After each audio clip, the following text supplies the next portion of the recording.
According to Merriam-Webster, deafness is lacking or deficiency in the sense of hearing. Here are some statistics and facts about auditory impairment.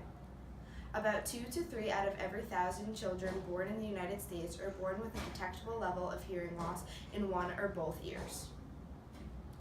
More than 90% of deaf children are born to hearing parents. It is estimated that 30 school children per 1,000 kids have a hearing loss, correlating with the fact that approximately 60% of people with hearing loss are either in the workforce or in an educational setting. A mild hearing loss can cause a child to miss as much as 50% of a classroom discussion. Juan Pablo de Bonet published the first book that contained the first known manual alphabet system. The deaf people living on Martha's Vineyard invented their own version of early sign language. Hereditary deafness was very common on this island starting in the 17th century. All children can benefit from learning sign language. Signing empowers children with disabilities by giving them another form of communication. Sign language also benefits students in general education because sign language brings a visual aspect to enhance all students' learning. Inclusion in the classroom creates an increased need for students to learn ASL. That way, all students are able to communicate with one another.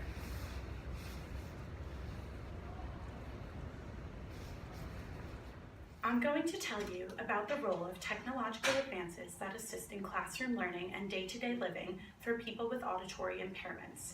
I'll start with hearing aids.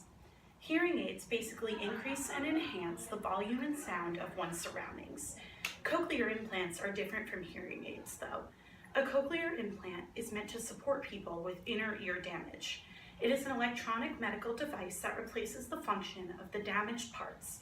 But instead of making sound louder, cochlear implants do the work of damaged parts of the inner ear, called cochlea, to provide sound signals to the brain. Assistive listening device systems, familiarly known as ALDs, are also an awesome supplement to classroom learning experiences.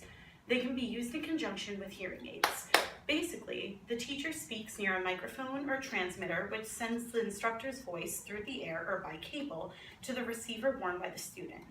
If used correctly, ALDs provide clear sound over distances, eliminate echoes, and reduce surrounding noises, thus providing a good listening environment for the student. This can have a majorly positive impact on the student's academic performance.